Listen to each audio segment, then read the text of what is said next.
Le temple de Luxor, dédié aux dieux Amon, Mout et Khonsu, était relié à Karnak par un dromos rectiligne de 2,5 km, bordé de plus de 700 sphinx. Il en subsiste les deux extrémités. Des fouilles au centre ont été mises à jour.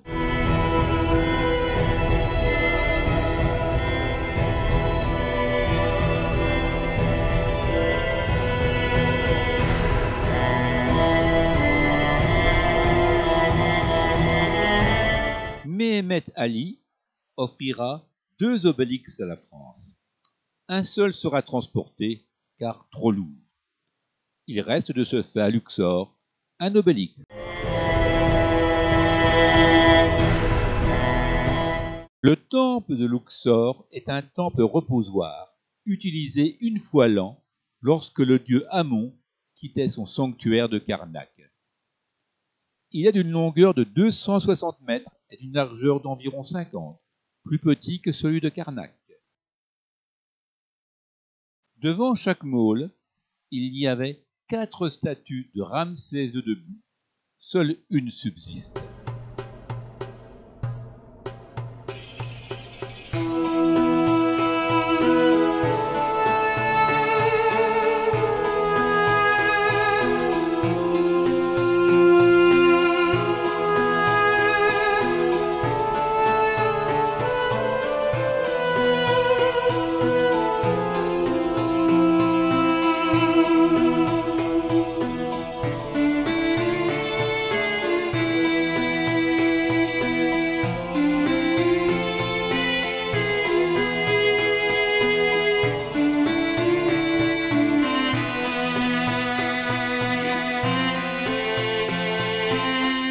La cour de Ramsès II, d'une largeur de 50 mètres et d'une longueur de 57, est bordée d'une double colonnade accompagnée de 11 statues colossales.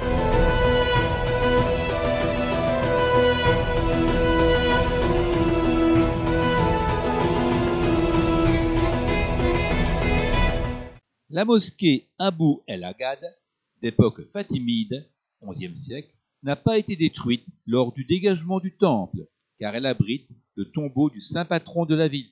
La mosquée repose sur les fondations d'une église copte. Sa construction date de l'époque où celui-ci était enfoui sous les sables du désert. L'ancienne porte de la mosquée montre la hauteur du sable qui emplissait la cour du temple.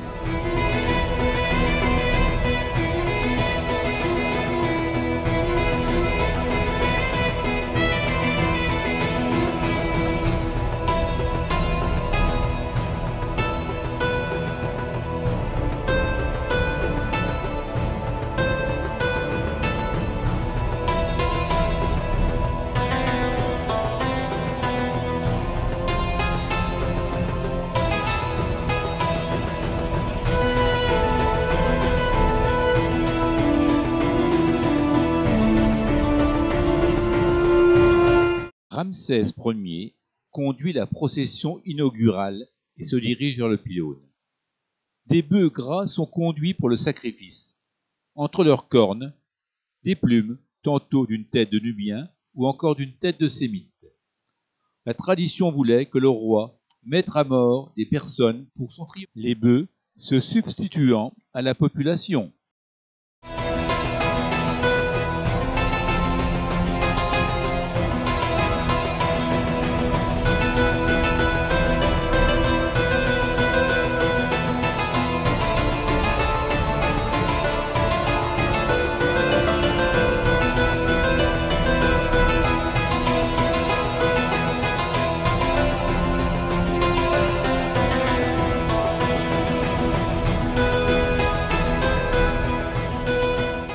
La cour d'Amenophis III mesure 52 mètres de long sur 46 de large.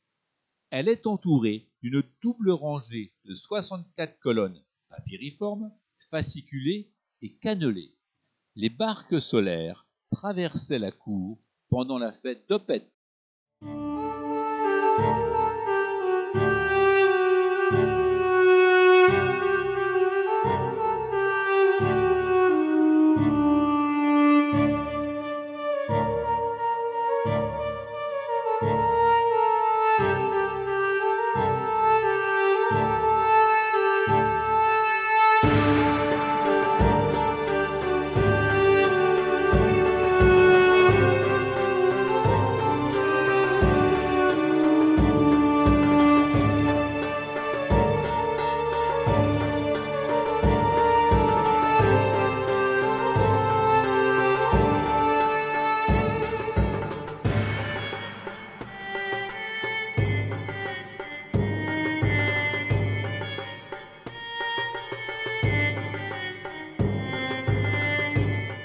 La seconde salle hypostyle, appelée vestibule, fut transformée en chapelle du culte impérial par les soldats romains vers 301 après Jésus-Christ. Ces derniers recouvriront les parois d'une couche d'enduit et de peinture représentant une allocution de l'empereur Dioclétien.